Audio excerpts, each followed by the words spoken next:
கர்த்தருடைய பரிசுத்தமான நாமத்திற்கு மகிமை உண்டாகட்டும்.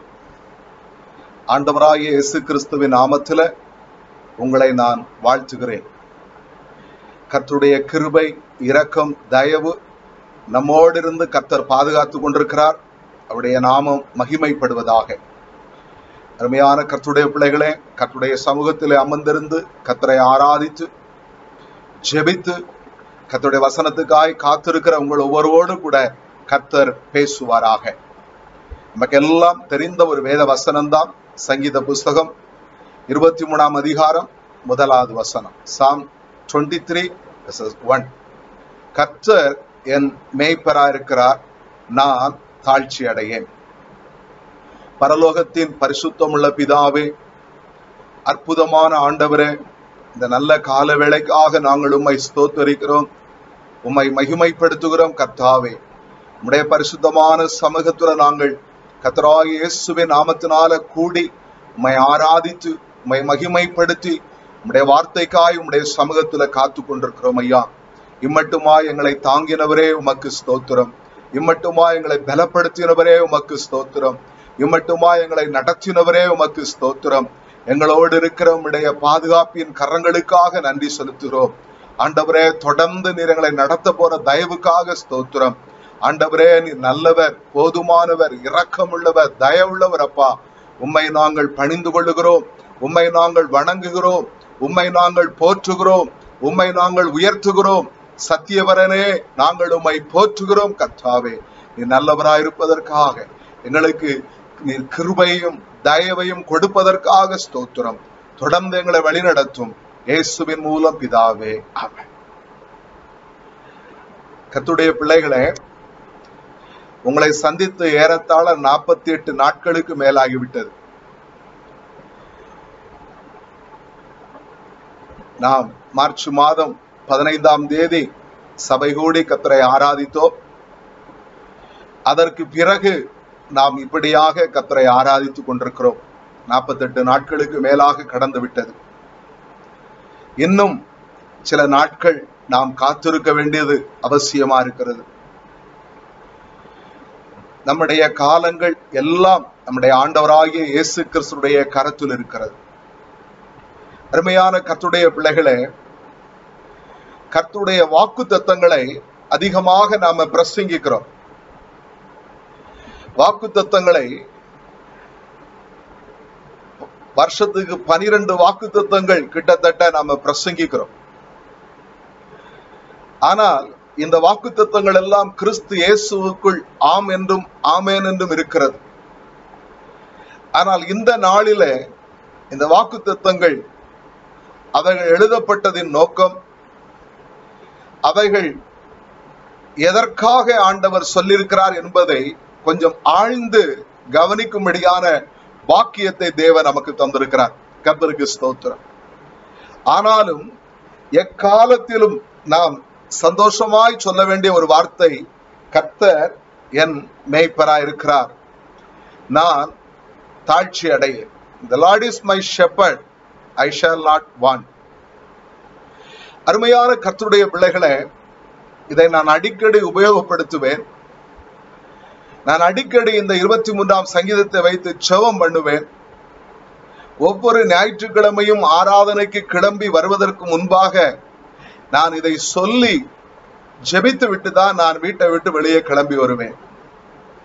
இப்பொழுது இந்த வார்த்தையை நான் உங்களோடு கூட பகிர்ந்து கொள்ளும்படியாக கர்த்தருக்குள்ளாக தீர்மானித்திருக்கிறேன். சங்கீதக்காரனாகிய தாவீது, இஸ்ரவேலின் ராஜாவாகிய தாவீது இந்த வார்த்தையை எழுதுகிறார். கர்த்தர் என் மேய்ப்பராய் இருக்கிறார், ஆகவே எனக்கு குறைவு ஒன்றும் இல்லை என்று சொல்லுகிறார். எனக்கு எந்த தேவையும் கிடையாது, அவர் எல்லாவற்றையும் பார்த்து கொள்வார். இதுதான் அவருடைய விசுவாச அறிக்கையாக இருக்கிறது. இந்த வசனம் வேதத்தில் முதல் முறையாக இங்கு பதிவு செய்யப்பட்டது அல்ல. இதற்கு முன்பாக இதற்கு ஒரு பின்னணியம் இருக்கிறது. ஆதியாகமம் புஸ்தகம் 48ஆம் அதிகாரத்தை நாம் வாசித்து பார்க்கும் போது அங்கு 11வது வசனத்துல யோசேப்பையும் அவனுடைய பிள்ளைகளையும் யாக்கோபு ஆசீர்வதிக்கிறார். அங்கு 15ஆம் வசனம், ஆதியாகமம் 48:15 அவர் சொல்லுகிறார்,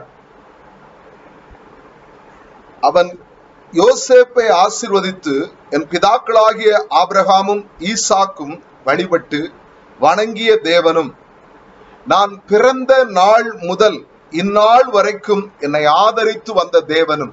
இந்த தமிழ்ல ஆதரித்து வந்த தேவன் என்று சொல்லப்பட்டிருக்கிறது. The Lord who has been my shepherd all my life to this day.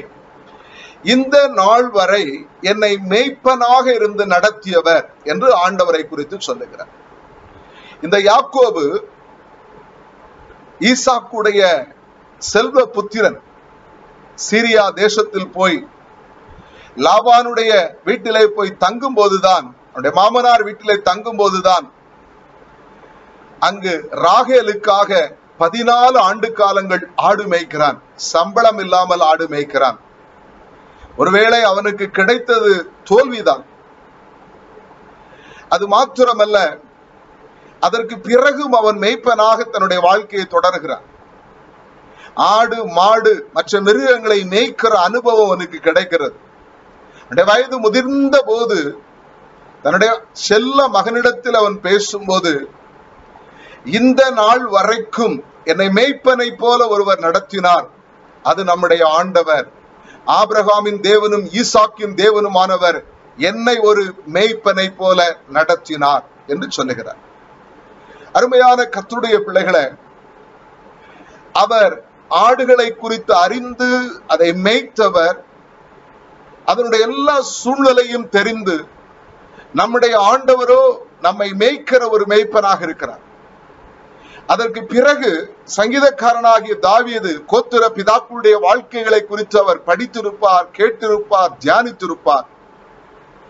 அவரும் ஆடு மேய்க்கிற ஒரு மனிதனாக தன்னுடைய வாழ்க்கையை துவங்குகிறார். ஆகவே அவர் சொல்லுகிறார், கர்த்தர் என் மேய்ப்பராக இருக்கிறார் என்று சொல்லிவிட்டு அந்த 23ஆம் சங்கீதத்திலே 6 வசனங்கள் நமக்கு அங்கு சொல்லப்பட்டிருக்கிறது. இதுல 2 முதல் 2-3 வசனங்களை பார்க்கும்போது, அவர் என்னை புல்லுள்ள இடங்களில் மேய்த்து அமர்ந்த தண்ணீரண்டை கொண்டு போய் விடுகிறார். அவர் என் ஆத்துமாவை தேற்றி தம்முடைய நாமத்தின் நிமித்தம் என்னை நீதியின் பாதையில் நடத்துகிறார்.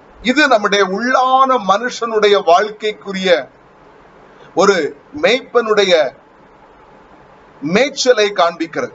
நம்முடைய ஆண்டவராகிய இயேசு கிறிஸ்துவாகிய மேய்ப்பர் ஒவ்வொரு மனிதனுடைய வாழ்க்கையிலும் உள்ளான மனுஷனை அவர் மேய்க்கிற அனுபவத்தை இங்கு சொல்லப்பட்டிருக்கிறது. அடுத்து 4-5 வசனங்களிலே, நான் மரண இருளின் பள்ளத்தாக்கிலே நடந்தாலும் பொல்லாப்புக்கு பயப்படேன், தேவரீர் என்னோடு கூட இருக்கிறேன், உமது கோலும் தடியும் என்னை தேற்றும், என்னை பாதுகாக்கும். அதான் சரி, என்னை பாதுகாக்கும்.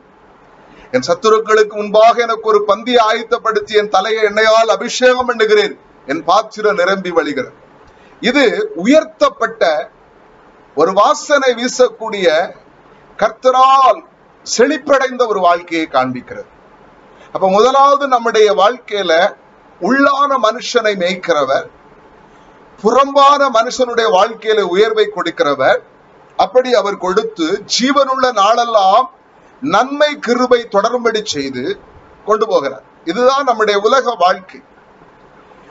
இறுதியாக முடிக்கிறார், நான் கர்த்தருடைய வீட்டிலே நீடித்த நாட்களாய் நிலைத்திருப்பேன், எந்தெந்தைக்கும் நிலைத்திருப்பேன். அது பரலோக வாழ்க்கை. அப்போ இந்த மேய்ப்பனானவர் உள்ளான மனுஷனையும் புறம்பான மனுஷனையும் மேய்த்து பாதுகாத்து கர்த்தருடைய வீட்டிலே, அவருடைய வீட்டிலே நம்மை நித்திய காலமாய் கொண்டு போய் வைத்துக் கொள்ளுகிறவர் என்ற அருமையான அனுபவத்தை, சத்தியத்தை அவர் உறுதிப்படுத்துகிறார். எனக்கு அருமையான கர்த்தருடைய பிள்ளைகளே, இந்த கால வேளையில நம்முடைய வாழ்க்கையில,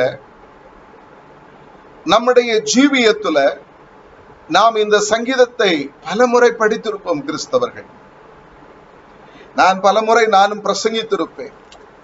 1 பேதுரு புஸ்தகம் 2ஆம் அதிகாரம் 25ஆம் வசனத்திலே பரிசுத்த ஆவியானவர் எழுதி வைத்திருக்கிறார், சிதறுண்ட ஆடுகளை போல் இருந்தீர்கள், இப்பொழுதோ உங்கள் ஆத்துமாக்களுக்கு மேய்ப்பரும் கண்காணியுமானவரிடத்தில் திருப்பப்பட்டிருக்கிறீர்கள். இந்த உலகத்துல நாம் சிதறுண்ட ஆடுகளை போல் இருந்தோம். நமக்கு ஒரு மேய்ப்பர் வருகிறார், நம்மை கண்காணிக்கிற ஒரு ஓவர்சியர் வருகிறார். அவரிடத்திலே நாம் திருப்பப்பட்டிருக்கிறோம். இந்த 24ஆம் வசனம் சொல்லுகிறது, நாம் பாவங்களுக்கு செத்து நீதிக்கு பிழைத்திருக்கும்படி அவர்தாமே நம்முடைய பாவங்களை சிலுவையின் மேல் சுமந்தார் என்று சொல்லப்பட்டிருக்கிறது. அதை இன்னும் அழகாக எளிமையாய் சொல்ல வேண்டும் என்றால், நாம் பாவம் செய்வதை நிறுத்திவிட்டு நீதியாய் வாழும்படி அவர்தாமே நம்முடைய பாவங்களை சிலுவையின் மேல் சுமந்தார்.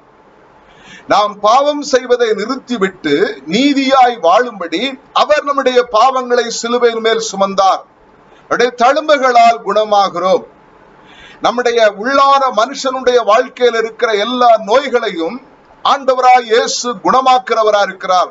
ஆகவே சிதறுண்டு போன பிரிந்து கிடக்கிற ஆட்டை போல இருந்த நாம் இப்பொழுது நம்முடைய ஆத்துமாக்களுக்கு ஒரு மேய்ப்பர் இருக்கிறார், ஒரு கண்காணி இருக்கிறார், பாதுகாக்கிறவர், ஒரு சூப்பர்வைசர் இருக்கிறார். அவரிடத்தில் திருப்பப்பட்டிருக்கிறோம் என்று சொல்லப்பட்டிருக்கிறது. அப்படி என்றால் இந்த காலவேளையில் இந்த வசனத்தை கேட்கிற ஒவ்வொரு பிள்ளைகளும், நீங்கள் ஆண்டவராகிய இயேசு கிறிஸ்து என்னுடைய பாவங்களை கல்வாரி சிலுவையிலே சுமந்தார் என்று விசுவாசிப்பீர்கள் என்றால், நம்புவீர்கள் என்று சொன்னால், அவருடைய இரத்தம், அவர் என்னுடைய பாவங்கள் அத்தனையும் மன்னிக்க முடியும் என்ற நம்பிக்கை உங்களுக்குள் இருக்குமானால், நீங்கள் அவருடைய பிள்ளைகளாய் மாற்றப்படுகிறீர்கள். அவருடைய பிள்ளைகளாய் மாற்றப்படும் போது உங்களை குணமாக்குகிறவர், உங்களை சுத்திகரிக்கிறவர் உங்களோடு கூட இருக்கிறார். அது மாத்திரமல்ல, உங்களுக்கு ஒரு மேய்ப்பனாக அவர் காணப்படுகிறார். இதைத்தான் யாக்கோபும் தாவீதும் தங்களுடைய வாழ்க்கையில அனுபவித்து சொல்லுகிறார்கள். புதிய ஏற்பாட்டு பரிசுத்தவான்களும் ஆண்டவராய் இயேசுவும் இந்த சத்தியத்தை வெளிப்படுத்துகிறார். அப்போ நாம இயேசு கிறிஸ்துவுக்குள் வரும்போது, இயேசுவை பின்பற்றுகிற பிள்ளைகளாய் மாற்றப்படும் போது, அவருக்கு பின்னாடி செல்லுகிற கூட்டங்களாய் மாற்றப்படும் போது, நமக்கு ஒரு மேய்ப்பர் இருக்கிறார். ஆண்டவராய் இயேசு கிறிஸ்து அந்த மேய்ப்பர். அந்த மேய்ப்பர் நம்மை நடத்த விரும்புகிறார். அவர் நம்முடைய மேய்ப்பரா இருக்கிறபடியால் நம்முடைய ஆவிக்குரிய வாழ்க்கை, நம்முடைய உலக வாழ்க்கை, நம்முடைய நித்தியத்தை குறித்த வாழ்க்கை மூன்றையும் அவர் செம்மையாய் நடத்துகிறவராக இருக்கிறார். அந்த ஆடு அவருக்கு பின் செல்லும் போது அவர் நம்மை நடத்துகிறவரா இருக்கிறார். இதுதான் சத்தியம். கர்த்தருடைய பிள்ளைகளே, புதிய ஏற்பாடு இன்னும் நமக்கு அதை சற்று அழகாக சொல்லுகிறது. யோவான் சுவிசேஷம் 10ஆம் அதிகாரத்துக்குள் நாம் கடந்து போகும்போது அங்கு 11ஆம் வசனத்திலே சொல்லப்பட்டிருக்கிறது, ஆண்டவராய் இயேசு சொல்லுகிறார், நானே நல்ல மேய்ப்பன் என்று சொல்லுகிறார். அதற்கு முன்பாக இஸ்ரவேலுடைய மேய்ப்பர்கள் எப்படி ஆடுகளை மந்தைகளை பாதுகாக்கிறார் என்ற செய்தியை சொல்லிவிட்டு ஆண்டவர் இயேசு நல்ல மேய்ப்பன் என்று சொல்லுகிறார். நல்ல மேய்ப்பன் தன் ஆடுகளுக்காக ஜீவனை கொடுக்கிறான். இதுதான் மிகப்பெரிய சத்தியம். ஆண்டவராகிய இயேசு கிறிஸ்து நல்ல மேய்ப்பனா இருக்கிறபடியால் ஆடுகளுக்காக தம்முடைய ஜீவனை கொடுக்கிறார். ஆண்டவராகிய இயேசு தம்முடைய ஜீவனை நமக்கு தந்தார். அந்த ஜீவன் நமக்குள் வந்திருக்கிறது. ஆகவே நாம் ஆடுகளாய் மாற்றப்பட்டோம். அவரை பின் செல்லுகிற ஆடுகளாய் மாற்றப்பட்டோம். அவர் நல்ல மேய்ப்பன் என்று சொல்லப்பட்டிருக்கிறது. அந்த நல்ல மேய்ப்பன் நமக்காக ஜீவனையே கொடுத்தவர். நம்முடைய சொந்த குமாரன் என்று பாராமல் நம் எல்லாருக்காக அவரை ஒப்பு கொடுத்தவர். அவரோடு கூட மற்ற எல்லாவற்றையும் அருளாதிருப்பது எப்படி? அப்ப அவர் தம்முடைய ஜீவனை நமக்கு கொடுத்து நம்மை அவருடைய மந்தைக்குள் கொண்டு வந்திருக்கிறார். இப்ப நம்மை பராமரிக்கிற பொறுப்பு நம்முடைய நல்ல மேய்ப்பனாகிய இயேசு கிறிஸ்துவுடைய கரத்தில் இருக்கிறது. எனக்கு அருமையான கர்த்தருடைய பிள்ளைகளே, அந்த நல்ல மேய்ப்பன் நமக்கு நல்ல உணவுகளை வேத புத்தகத்திலே கொடுத்திருக்கிறார். நல்ல ஆவியானவரை நமக்கு தந்திருக்கிறார், நாம் பானம் பண்ணும்படியாக. அந்த நல்ல மேய்ப்பன் எல்லா சூழ்நிலைகளிலையும் நம்மோடு இருக்கிறார். இன்றைக்கு இருக்கிற சூழ்நிலைகளில சில நேரங்களில சிலர் மரித்து போகிறார் என்கிற செய்திகள் நமக்கு வருகிறது. நண்பர்கள், உறவினர்கள் மரித்து போனார்கள் என்று சொல்லி கேள்விப்படுகிறோம். அதற்கு பிறகு நாம் எதுவுமே செய்ய முடியவில்லை. இந்த வாரத்தில் நான் 2 பேர் எனக்கு தெரிந்தவர்கள் மரித்து விட்டார்கள் என்ற போன் செய்தி வந்தது. ஆனால் அதற்கு ஒன்றும் செய்ய முடியாது. ஏன், அவர்கள் பக்கத்து வீட்டார் கூட ஒன்றும் செய்ய முடியாது. இப்படிப்பட்டதான இக்கட்டான காலம். ஆனால் என் ஆண்டவராகிய இயேசு கிறிஸ்துவோ நம்மோடு கூட இருக்கிறவர், நம்மோடு கூட இருக்கிற நல்ல மேய்ப்பன், நமக்காக ஜீவனை கொடுத்தவர், நம்முடைய ஜீவனை அவர் மீட்டெடுத்துக் கொண்டார், விலை கிரயமாய் வாங்கியிருக்கிறார். நம்மை பாதுகாக்கும் பொறுப்பை அவர் ஏற்றிருக்கிறார். நம்முடைய வாழ்க்கையில உயர்வுகளை கொடுக்கக்கூடிய கிருபை அவருடைய கரத்தில் இருக்கிறது. முதலாவது நம்முடைய உள்ளான மனுஷனுடைய ஆவிக்குரிய வாழ்க்கை. அதுல நம்ம ஒவ்வொரு நாளும் அந்த தேவனுடைய வார்த்தையை நாம் மேய வேண்டும். வேத புத்தகத்திலே கர்த்தருடைய வார்த்தைகளை நாம் மேய வேண்டும். பரிசுத்த ஆவியானவர் நமக்குள் கடந்து வந்து அந்த வசனங்கள் நமக்குள்ளாக ஜீரணமாகி நமக்குள் பலன் கொடுக்கும்படி ஆவியானவர் நமக்குள் இடைபெற வேண்டும். இந்த அனுபவத்தை மேய்ப்பன் நடத்துகிறார். அவருடைய நாமத்தின் நிமித்தம் நீதியான பாதையில நடத்துகிறார். அவருக்கு தெரியும் எது சரியான பாதை என்று சொல்லி அதிலே அவர் நடத்துகிறார்.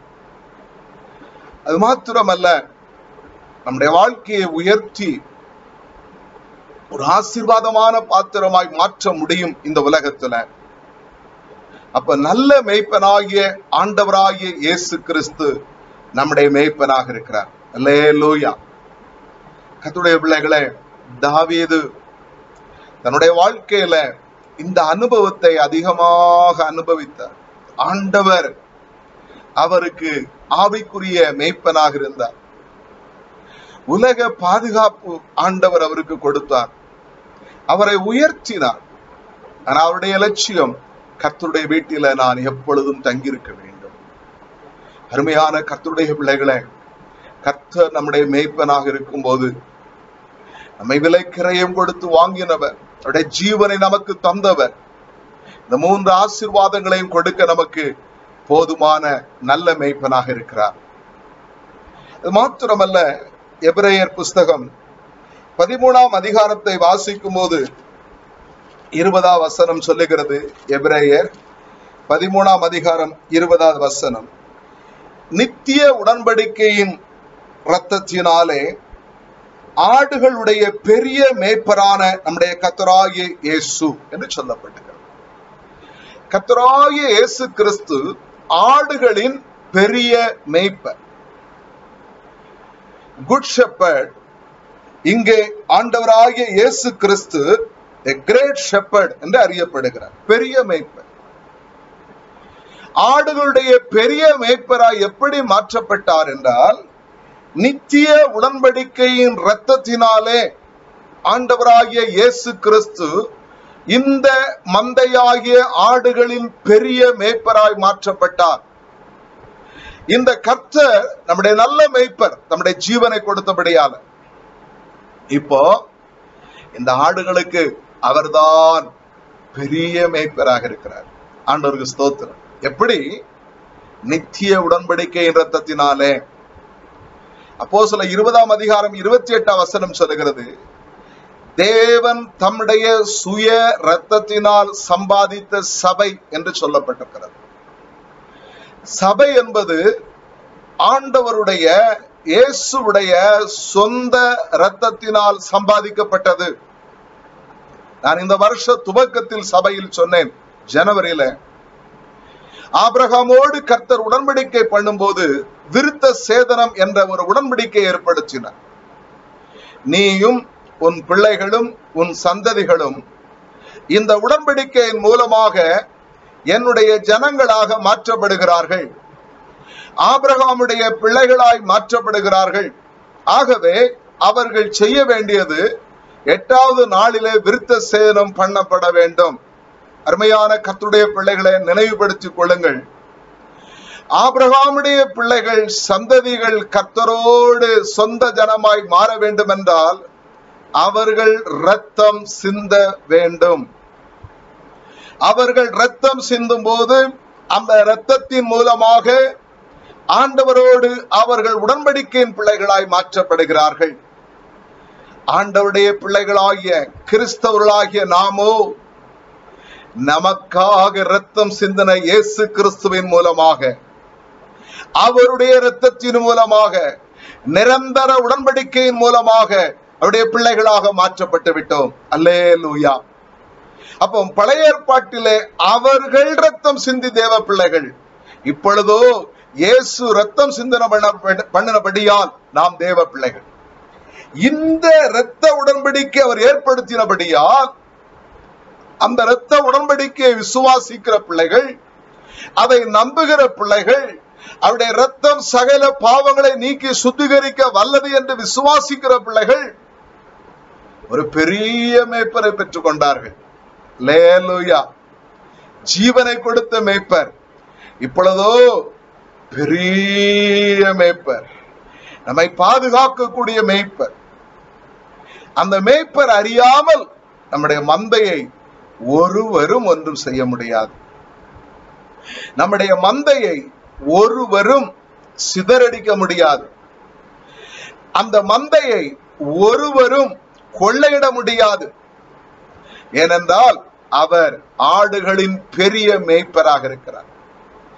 அவர் தம்முடைய இரத்தத்தை கொடுத்து, மாம்சத்தின் உயிர் இரத்தத்தில் இருக்கிறது, அவர் உயிரை கொடுத்து, அவருடைய ஜீவனை கொடுத்து அதை வாங்கியிருக்கிறார். அதனால பரலோகம் அவரை பார்த்து சொல்லுகிறது, ஆடுகளின் பெரிய மேய்ப்பர் அவர்.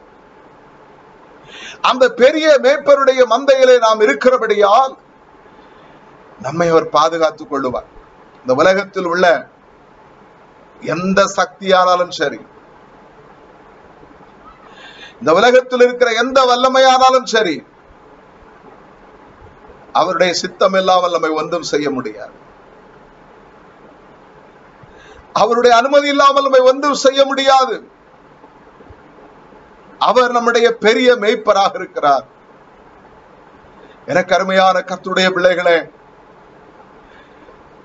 நம்முடைய மேய்ப்ப நமக்காக ஜீவனை கொடுத்தவர், நமக்காக தம்முடைய உயிராகிய இரத்தத்தை கொடுத்து நம்முடைய பெரிய மேய்ப்பராக இருக்கிறார். அப்படிப்பட்ட மேய்ப்பர் தம்முடைய சபையை என்ன செய்கிறார்? ஆவிக்குரிய வாழ்க்கையில கொண்டு வருகிறார். இந்த நாட்களில் ஒவ்வொரு தேவ பிள்ளைகளும் ஆண்டவரோடு கூட ஐக்கியமாக இருக்க வேண்டும் என்பதுதான் தேவ சித்தம். நாம் அதற்கு முன்பாக சபை கூடி ஐக்கியப்பட்டோம், ஜெப கூட்டங்களில் ஐக்கியப்பட்டோம். ஆனால் இந்த நாட்கள் ஒவ்வொரு தேவ பிள்ளைகளும் ஆண்டவரோடு ஐக்கியப்படணும். நம்முடைய ஆத்துமா ஆண்டவரால் போஷிக்கப்படணும். ஞாயிற்றுக்கிழமை மட்டும் பிரசங்கம் மட்டுமல்ல, பிற 6 நாட்களும் தேவனுடைய வார்த்தைகளால் நாம் போஷிக்கப்பட வேண்டும். தேவனுடைய வார்த்தையில நாம ஜீவனை பெற்றுக்கொள்ள வேண்டும். பரிசுத்த ஆவியிலே நம்முடைய தாகத்தை தீர்க்க வேண்டும். நமக்குள்ளாக எல்லா சூழ்நிலைகளிலேயும் நம்மோடு கூட இந்த ஆத்தும மேய்ப்பர் இருக்கிறார் என்கிற விசுவாசம். 48 நாட்களாக நான் உங்களை பார்க்கவில்லை, ஆனால் ஆண்டவரோ உங்களோடு கூட இருக்கிறார். ஏசப்பா உங்களோடு இருக்கிறார். ஒவ்வொரு நாளும் உங்களை வேதத்தை படிக்கும்படி நினைப்பூட்டுகிறார். அந்த வேதத்தை படிக்கும் போது ஒரு வார்த்தையை சொல்லிக் கொடுக்க விரும்புகிறார். பரிசுத்த ஆவியானவர் மெல்லிய சத்தமாய் இடைபடுகிறார். கர்த்தருடைய பிள்ளைகளே, இந்த கால வேளையில நமக்கு ஒரு பெரிய மேய்ப்பர் இருக்கிறார். இரத்தத்தை கொடுத்து நம்மை வாங்கினவர், இரத்தத்தை கொடுத்து நம்மை வாங்கினவர். நம்ம அடிக்கடி சபையில ஒரு பாடல் பாடுவோம். அதுல அந்த அனுபலவில் இருக்கிற வார்த்தைகளை நான் யோசித்து பார்த்தேன். எனக்கு ரொம்ப சந்தோஷமாக இருந்தது. ஸ்தோத்திரம்.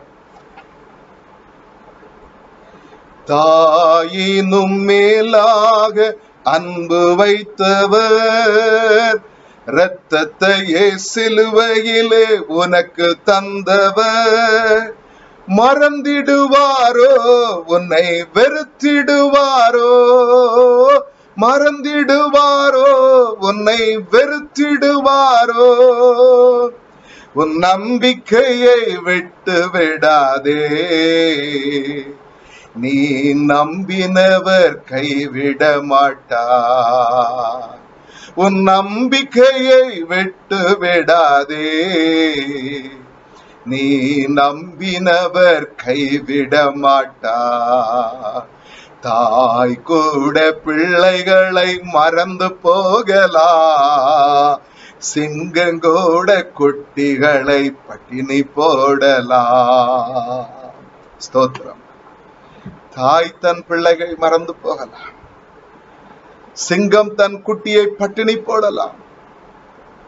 தாயினு மேலாக அன்பு வைத்தவர், இரத்தத்தையே நமக்காக தந்தவர் மறக்க மாட்டார், வெறுக்க மாட்டார், தள்ள மாட்டார். ஏனென்றால் அவர் நம்முடைய மேய்ப்பர். யாக்கோபும் தாவீதும் அவர் மேய்ப்பர் என்று அறிந்தார்கள். இயேசு இந்த பூமியில வந்து நான் நல்ல மேய்ப்பன் என்று சொன்னார். பரிசுத்த ஆவியானவர் அவரை குறித்தவர் இரத்தத்தை சிந்தனபடியால் பெரிய மேய்ப்பர் என்று சொன்னார். மூன்றாவதாக 1 பேதுரு புஸ்தகம் 5ஆம் அதிகாரத்தை வாசித்து பார்க்கும் போது எனக்கு அருமையான கர்த்தருடைய பிள்ளைகளே, அங்கு பரிசுத்த ஆவியானவர் ஒரு சம்பவத்தை பதிவு செய்கிறார். அதுல 4ஆம் வசனம் 1 பேதுரு 5:4 அப்படி செய்தால் பிரதான மேய்ப்பர் வெளிப்படும் போது மகிமை உள்ள வாடாத கிரீடத்தை பெறுவீர்கள். பிரதான மேய்ப்பர் என்று இயேசுவை சொல்லப்பட்டது.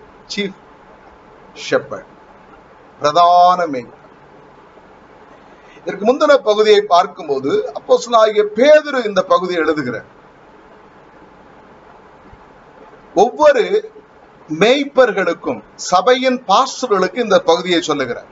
உங்களிடத்தில் உள்ள மந்தையை, தேவனுடைய மந்தை. இந்த வசனங்களை நீங்க வாசிக்கும் போது சும்மா தப்பா வாசிக்க கூடாது. உங்களிடத்தில் இருக்கிற தேவனுடைய மந்தை,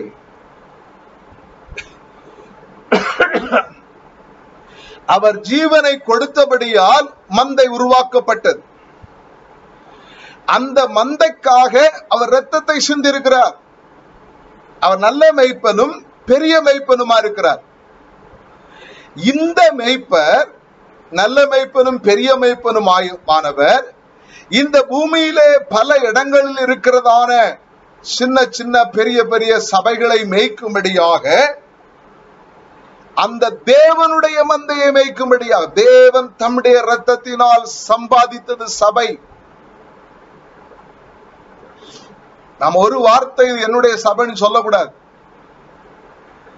இது தேவனுடைய சபை.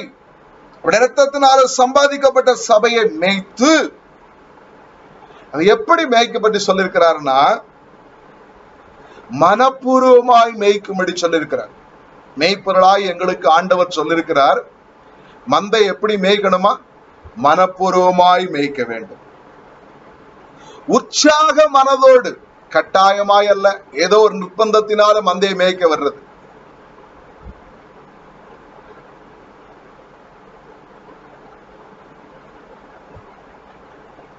கர்த்தருடைய பிள்ளைகளே, நிர்பந்தத்தினால மந்தையை மேய்க்க வரக்கூடாது.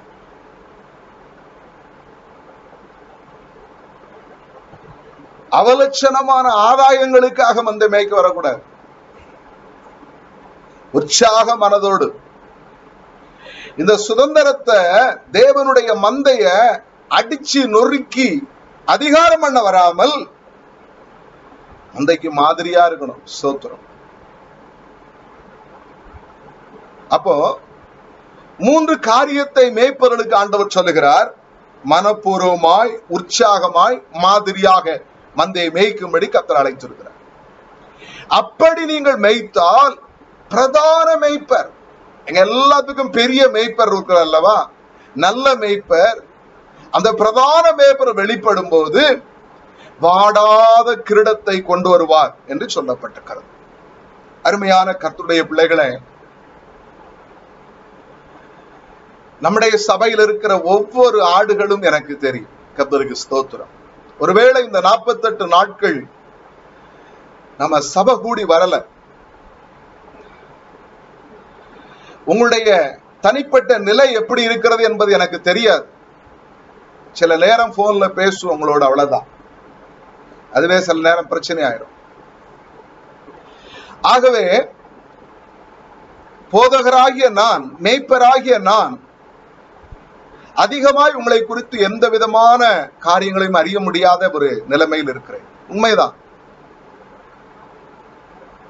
ஆனாலும் கர்த்தருக்குள் தேவனுடைய மந்தை, தேவன் இந்த லாக்டவுனுக்கு முன்பாக நமக்கு தந்த குடும்பங்கள் அத்தனையும் தேவன் தந்த மந்தை. ஏனென்றால் நான் மேய்ப்பனாய் அழைக்கப்பட்டவன். 22 ஆண்டுகளுக்கு மேலாக மந்தையை மேய்த்துக் கொண்டிருக்கிறவன் ஒரே இடத்துல இருந்து. இப்பொழுது இந்த மந்தையை இந்த நேரத்தில் நம்ம மேய்த்துக் கொண்டிருக்கிறோம். கர்த்தருடைய வார்த்தையை கொடுக்கிறேன், வாரத்துக்கு ஒரு நாள் கொடுக்கிறேன், சில நேரம் பேசுகிறேன் உங்களோடு கூட. தேவனுடைய திட்டம், நீங்கள் 6 நாட்கள் உங்களுடைய சொந்த வாழ்க்கையில ஆண்டவரோடு ஐக்கியப்பட்டு வளர வேண்டும். அதுல மாற்று கருத்து கிடையாது. கர்த்தருடைய நாளில சபை கூடி வர வேண்டும், அப்போஸ்தலருடைய உபதேசத்தை கேட்க வேண்டும், அந்யோன்யம் ஒருவருக்கு ஒருவர் ஐக்கியம் ஏற்பட வேண்டும், கர்த்தருடைய பந்தி நடைபெற வேண்டும், ஜெபம் பண்ணுகிற வாழ்க்கை. இந்த 4 காரியங்களும் சபைக்கு உண்டு. அது இப்பொழுது தடைபட்டு கிடக்கிறது. ஆனால் மந்தையை மேய்த்துக் கொண்டிருக்கிற மேய்ப்பன் மந்தையை மனப்பூர்வமாய் உற்சாகமாய் மேய்க்கணும். இன்றைக்கு மாலையில நான் உட்கார்ந்திருந்து இந்த செய்தியை நான் தியானித்துக் கொண்டிருந்தேன். யோசித்து பார்த்தேன், ஆண்டவரே, எத்தனை காலம் அப்பா இப்படிப்பட்ட ஒரு நாட்கள் வரும்?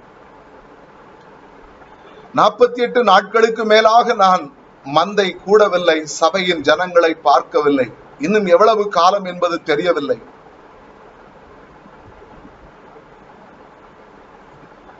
இந்த ஆடுகளுடைய முகங்களை பார்த்து அவர்களுக்கு நான் உணர்வை, அந்த வார்த்தைகளை உணர்வோடு கூட நான் பகிர்ந்து கொள்ள முடியாதவனா இருக்கிறேன். இதுல எத்தனை ஆடுகள் எந்த நிலைமைக்குள் தள்ளப்பட்டிருக்கிறதோ தெரியாது.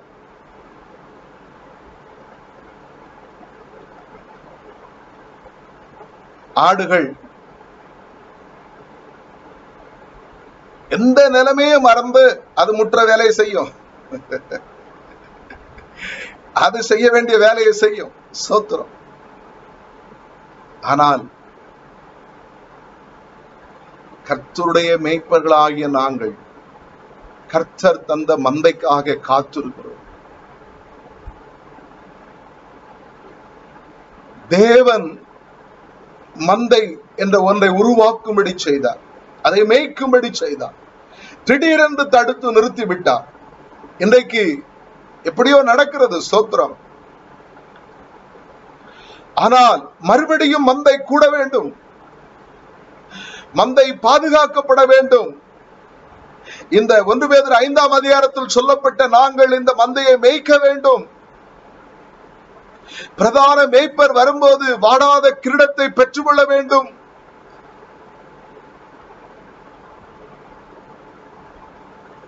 சகரியா தீர்க்கதரிசியின் புஸ்தகம் 11ஆம் அதிகாரத்தை வாசித்து பார்க்கும்போது அங்கு 17ஆம் வசனத்தில் ஒரு வார்த்தை என்னை ரொம்ப குத்தியது. இந்த செய்தியை நான் சிந்தித்துக் கொண்டிருக்கும் போது சில நேரங்களிலே சோர்வுகளும் சில நேரங்களிலே மன கஷ்டங்களும் ஏற்படும். அழக்கூட முடியாத அளவுக்கு போராட்டங்கள் இருக்கும். ஆண்டவரே, 22 ஆண்டுகளுக்கு முன்பாக ஆடுகள் பின்னாடி போகிறேன் ஆண்டவரே, ஆட்டு மந்தைக்குள் கிடக்கிறேன் ஆண்டவரே.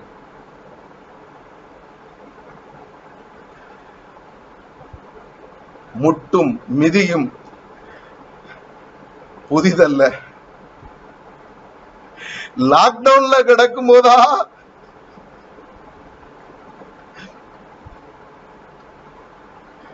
லாக்டவுன்ல கிடக்கிறோம், எல்லாரும் அடைச்சு அவரவர் வீட்டுல போட்டிருக்கு.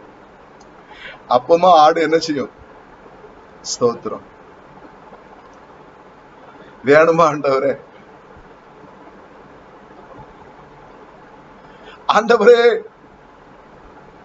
என்னப்பா செய்ய சித்தமா இருக்கிறீர்? ஆண்டவரே நீர் என்ன செய்ய சித்தமா இருக்கிறீர்? இந்த வசனத்தை ஆவியான் அப்படியே கொண்டு வந்தார். மந்தையை கைவிடுகிற அபத்தமான மேய்ப்பனுக்கு ஐயோ. ஒர்த்லெஸ் ஷெப்பர்ட் அப்படின்னு சொல்லப்படுகிறது. ஒரு மந்தையை மேய்க்கிற மேய்ப்பனானவன் பாடுகள் வரும்போது, வேதனைகள் வரும்போது, ஓநாய்கள் வரும்போது, கொள்ளை நோய்கள் வரும்போது மந்தையை கைவிட்டு விட்டு தப்பித்தால் போதும் என்று ஓடுகிற அபத்தமான யூஸ்லெஸ் ஒர்த்லெஸ் மேய்ப்பனா இருக்கிறவனுக்கு கேடு வரும் என்று ஆண்டவர் சொல்லியிருக்கிறார். அந்த வார்த்தை வந்தபோது அழுதேன். ஆண்டவர் அழுதனா, ஆண்டவரே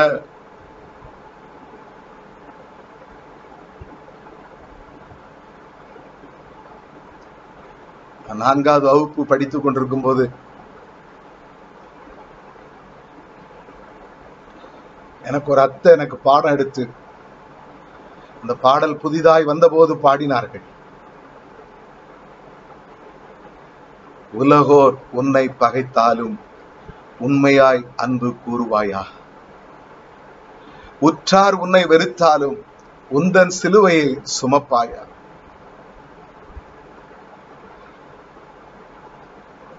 அந்த பாடல் அந்த என்னுடைய 9 வயதுக்குள் எனக்குள் உள்ள விழுந்துச்சு. அப்பவுமே எனக்கு ஒரு ஆசிரியர் மாத்திரமல்ல, என்னுடைய அத்தை. அந்த பாடல் அப்படியே எனக்குள்ள கடந்து வந்துச்சு. எந்தெந்த நேரத்தில் எனக்கு பாடுகள் வரும்போதோ, வேதனை வரும்போதோ அந்த பாடல் வரிகளை நினைப்பேன்.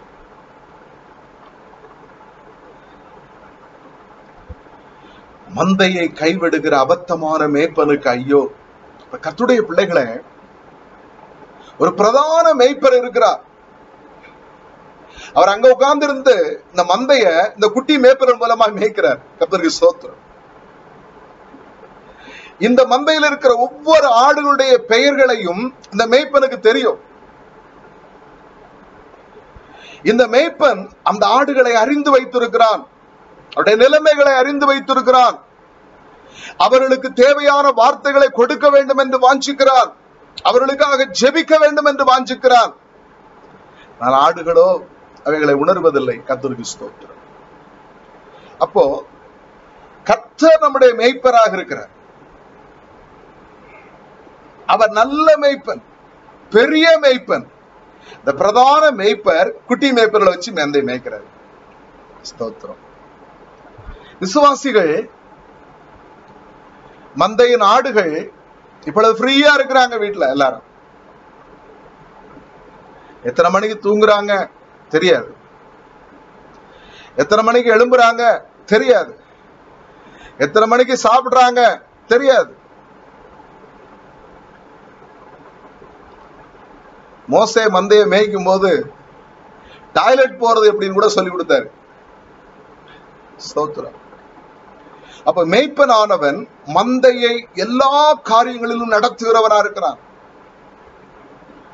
ஆனாலும் ஆண்டவருக்குள்ளாக நாங்கள் கதறுகிறோம், ஆண்டவரே ஆடுகள் விசுவாசத்துல பலவீனப்பட்டு விடக்கூடாது, போராட்டத்துல துவந்து விடக்கூடாது, கஷ்டத்துல ஆண்டவரே உம்மை தேடாமல் இருக்கக்கூடாது. அருமையான கர்த்தருடைய பிள்ளைகளே, தேவன் நம்முடைய மேய்ப்பராக இருக்கிறார். அந்த பிரதான மேய்ப்பர் எங்களை போல சிறிய மேய்ப்பர்களை வைத்திருக்கிறார்.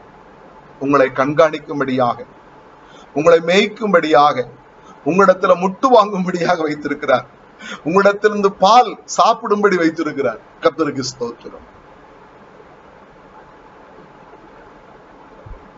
அந்த மேய்ப்பர் வெளிப்படும் நாளில எங்களுக்கு ஒரு கிரீடம் உண்டு.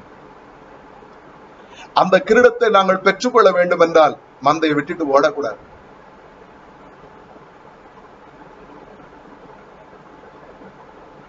ஆண்டவருடைய மந்தையை விட்டுட்டு ஓடக்கூடாது.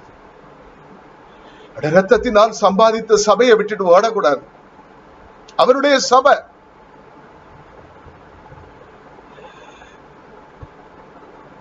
ஆகவே எனக்கு அருமையான கர்த்தருடைய பிள்ளைகளே, நமக்கு ஒரு விடிவு காலம் வரும்.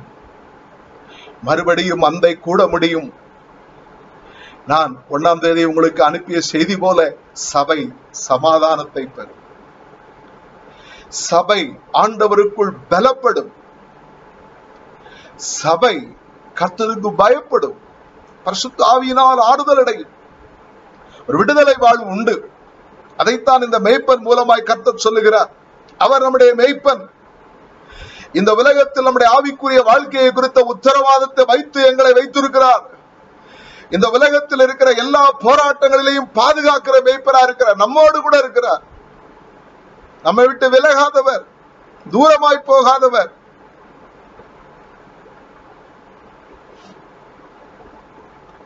மேய்ப்பர்களை வைத்து உங்களை உற்சாகப்படுத்திக் கொண்டிருக்கிறார். சோர்ந்து போகாத தேவ பிள்ளையே,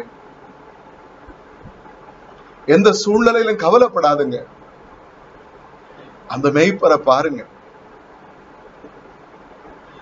அந்த பிரதான மேய்ப்பர் இந்த குட்டி மேய்ப்பர் மூலமாய் தேவனுடைய வார்த்தைகளை தருகிறார். அவரை பாருங்க. அப்படி என்றால் யோவான் சுவிசேஷம் 10ஆம் அதிகாரத்துல ஆண்டவராய் இயேசு சொல்லியிருக்கிறார். அதை நாம் கடைபிடிப்போம். யோவான் 10ஆம் அதிகாரத்துல இயேசு சொல்லும் போது, என் ஆடுகள் என் சத்தத்துக்கு செவி கொடுக்கிறது. முதலாவது, இந்த மேய்ப்பனாகிய இயேசு கிறிஸ்துனுடைய ஆடுகள் இரத்தத்தினால் அவருடைய ஜீவனால் வாங்கப்பட்டவர்கள், குட்டி மேய்ப்பரால் மேய்க்கப்படுகிற ஆடுகள் ஆண்டவருடைய சத்தத்துக்கு செவி கொடுக்கிறது. இது ரொம்ப முக்கியம். இந்த காலத்துல நாம் செவி கொடுக்காவிட்டால்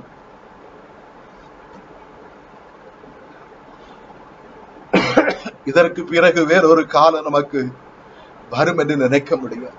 இதுவே அனுக்கிரக காலம். இதுவே ரட்சணை நாள். இப்ப ஆண்டவருக்கு செவி கொடுத்தது. ஆண்டவர் சொல்லுகிறார், என் ஆடுகளை நான் அறிந்திருக்கிறேன். அந்த மாதிரியை பின்பற்றிதான் நாங்கள் ஆடுகளை அறிந்திருக்கிறோம். மெகா சர்ச் என்பது ஆடுகளை அறியாது. நாங்கள் ஆடுகளை அறிந்திருக்கிறோம். நாங்கள் ஆடுகளை அறிந்திருக்கிறோம்.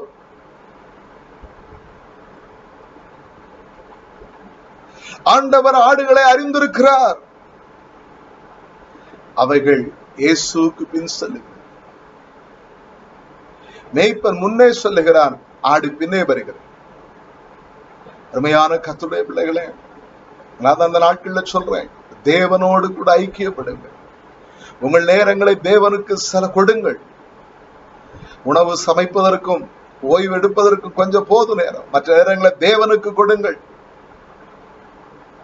ஆண்டவர் இந்த ஆடுகளுக்கு நித்திய ஜீவனை கொடுத்திருக்கிறார். ஒரு நாளும் கெட்டு போகாது. யோவான் 3:16 சொல்லப்பட்டவர் should not perish. கெட்டு போகாது. கெட்டு போகாது. கையிலிருந்து ஒருவரும் பறித்துக் கொள்ள முடியாது. ஆண்டவருடைய கரத்திலிருந்து நம்மை பறித்துக் கொள்ள முடியாது. அப்படி என்றால் நாம் ஆண்டவருடைய கரத்தில் இருக்கிறோம். நாம் கெட்டு போக மாட்டோம். அந்த இயேசு கிறிஸ்துவை சார்ந்து கொள்ளும். அவரை நேசிப்போம். அவர் பின்னாடி நடப்போம். அவருடைய சத்தம் கேட்போம். அந்த நல்ல மேய்ப்பனிடத்தில் அன்பு கூறுவோம். அந்த பெரிய மேய்ப்பர், ரத்தத்தினால வாங்குனீங்களப்பா என்று சொல்லுவோம். பிரதான மேய்ப்பரே, குட்டி மேய்ப்பர்களை வச்சிருப்பதற்காக ஸ்தோத்திரம் என்று சொல்லுங்கள். குட்டி மேய்ப்பர்களுக்காக ஸ்தோத்திரம் என்று சொல்லுங்கள். இயேசுவுக்கு பின் செல்லுவோமா? அவரை தொடர்ந்து பின்பற்றி சொல்லுவோம். தேவன் நன்மையே செய்வார். மேய்ப்ப நமக்கு நன்மையே செய்வார்.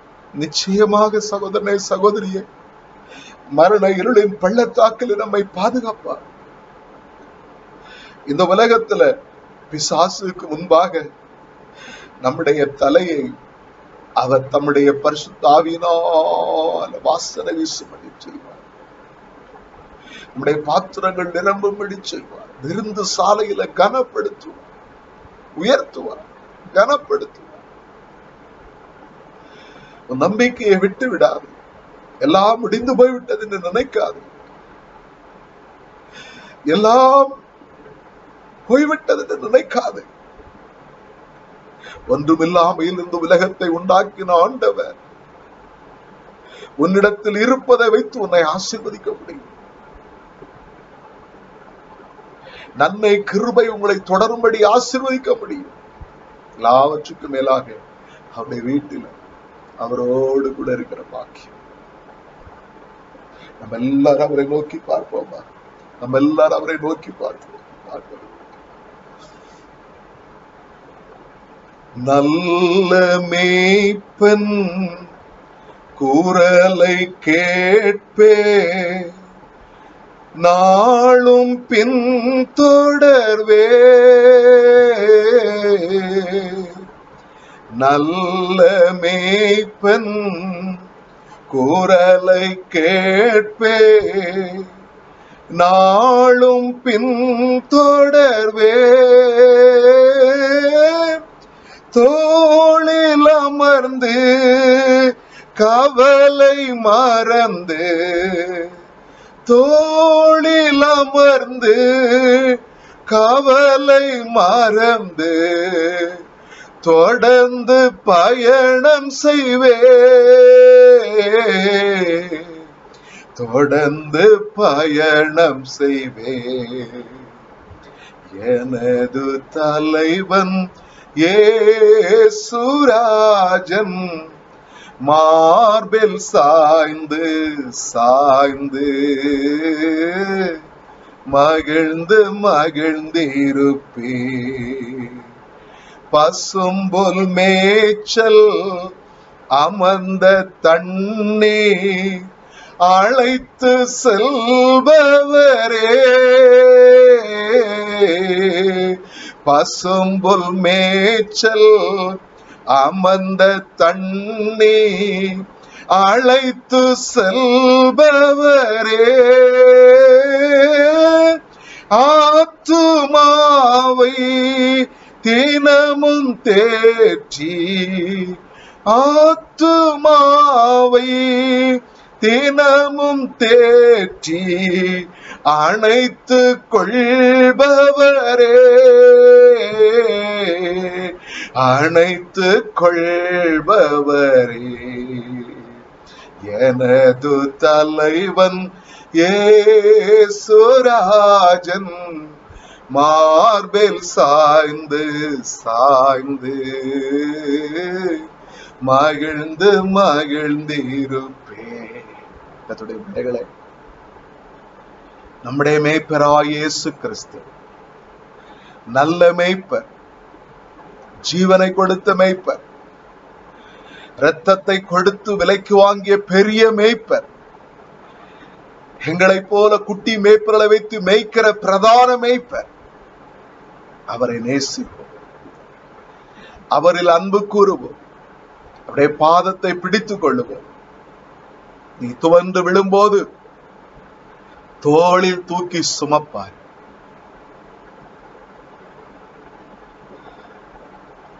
ஆத்துமாவை ஒவ்வொரு நாளும் ஆறுதல் படுத்துவார். பரிசுத்த ஆவியானவர் மூலமாக நம்மை பலப்படுத்துவார். மத்தியில பிரசங்கிக்கிற நான் கூட பரிசுத்த ஆவியினால் இந்த வார்த்தையை பிரசங்கிக்கும் போது ஒரு பலனை பெற்றுக்கொண்டுதான் வந்திருக்கிறேன். அவர் பலனை கொடுக்கிறவர், அவர் ஜீவிக்கிற தேவன். சில வேளை காக்கிறவர் உறங்குவதும் இல்லை, தூங்குவதும் இல்லை. அதை போல் அவர் இளைப்படைவதும் இல்லை, சோர்ந்து போவதும் இல்லை. அவர் உறங்க மாட்டார், தூங்க மாட்டார், இளைப்படைய மாட்டார், சோர்ந்து போக மாட்டார். அவருடைய பிள்ளைகளாகிய நமக்கு ஆத்துமாவை போஷிப்பார், சரீரத்தை பாதுகாப்பார், நம்முடைய வாழ்க்கையை ஆசீர்வதிப்பார். நன்மை கிருபை நம் பின்னாடி தொடரும்படி செழிப்பை தருவார். எல்லாவற்றுக்கு மேலாக நித்திய ஜீவன், அவரோடு கூட இருக்கும் பாக்கியம், அதற்கான கிரயத்தை அவர் செலுத்தி விட்டார். ஆண்டவரே, நாங்கள் உம்மை ஸ்தோத்தரிக்கிறோம் அப்பா. இயேசுவே, நாங்கள் உம்மை ஸ்தோத்தரிக்கிறோம் ஆண்டவரே. எங்களுக்காக கல்வாரி சிலுவையிலே உலகத்தின் பாவத்தை எடுத்து போட்ட செம்மறியே, நாங்கள் உம்மை ஸ்தோத்தரிக்கிறோம். எங்கள் பாவங்களை சுமந்தவரே, உம்மை ஸ்தோத்தரிக்கிறோம். நல்ல மெய்ப்பரே, உம்மை ஸ்தோத்தரிக்கிறோம். ரத்தத்தினால் எங்களுக்கு விலை கிரயம் கொடுத்து எங்களை வாங்கின பெரிய மெய்ப்பரே ஸ்தோத்திரம். இந்த பூமியில மெய்ப்பர்களை வைத்து மந்தையை மேய்க்கிற மெய்ப்பரே, பிரதான மெய்ப்பரே ஸ்தோத்திரம். இதோ இந்த சபைக்காக நாங்கள் ஜெபிக்கிறோம் கர்த்தாவே. ஆண்டவரே, இப்பொழுது நாங்கள் காண முடியாவிட்டாலும், ஒன்று கூட முடியாவிட்டாலும் இந்த சபைக்காக ஜெபிக்கிறேன். இந்த சபையை உம்முடைய கரத்தில் ஒப்பு கொடுத்து ஜெபிக்கிறேன். இதில் உள்ள ஒவ்வொரு குடும்பங்களையும் இடத்தில் ஒப்பு கொடுக்கிறேன். ஆராதனையில கலந்து கொள்ளுகிற ஒவ்வொரு பிள்ளைகளையும் ஒப்பு கொடுக்கிறேன். ஆத்துமாக்களை ஆண்டவரை பலப்படுத்தும், ஜீவனால் பலப்படுத்தும், பரிசுத்த ஆவியினால் உயிர்ப்பியும். உம்முடைய பாதுகாப்பு அவர்களோடு இருக்கட்டும். அவருடைய நம்பிக்கைகள் கட்டுப்போக வேண்டாம். நன்மை கிருபை தொடரும் வாழ்க்கையை தர முடியும் ஆண்டவரே. உம்முடைய வீட்டில் எங்களுக்கு ஒரு நிரந்தர இடம் இருப்பதற்காக ஸ்தோத்திரம் ஆண்டவரே. ஒவ்வொரு குடும்பங்களை காத்துக் கொள்ளுங்கப்பா. ஒவ்வொரு குடும்பங்களையும் பராமரிங்கப்பா ஆண்டவரே. கூட இருப்பா. பயங்களை விலக்கி தைரியத்தையும் நம்பிக்கையும் விசுவாசத்தையும் பெருக பண்ணும் ஆண்டவர். குட்டி மேய்ப்பனாகிய என்னை, இந்த மந்தையை மனப்பூர்வமாய் உற்சாகமாய் மாதிரியாய் மேய்க்க கிருபை, இரக்கம், சமாதானத்தை தரும்படி சொல்லிக்கிறேன் ஆண்டவரே. இந்த நோய் நேரங்களிலே தேசத்திலே செயல்படுகிற ஹெல்த் டிபார்ட்மெண்ட், அரசு அலுவலர்கள் ஆண்டவரே, இந்த உணவு சப்ளை பண்ணுகிறவர்கள் எல்லா மக்களுக்கும் பாதுகாப்பை கொடுத்து, வறுமை தரித்திரத்தில் இருக்கிற மக்களை போஷித்தரணும். சபையின் மக்களோடு உடைய கரம் இருந்து காத்துக்கொள்ளும். உடைய கரத்தில் ஒப்புக் கொள்ளுகிறோம் இயேசு கிறிஸ்துவின் மூலம் பிதாவே, ஆமென். நம்முடைய கர்த்தராகிய இருக்கிற இயேசு கிறிஸ்துவின் கிருபை, பிதாவாகிய தேவனுடைய அன்பும் பரிசுத்த ஆவியானவருடைய ஐக்கியம் நம் அனைவரோடு கூட எப்பொழுதும் இருப்பதாக. ஆமென். கர்த்தர் உங்களை ஆசீர்வதிப்பார்.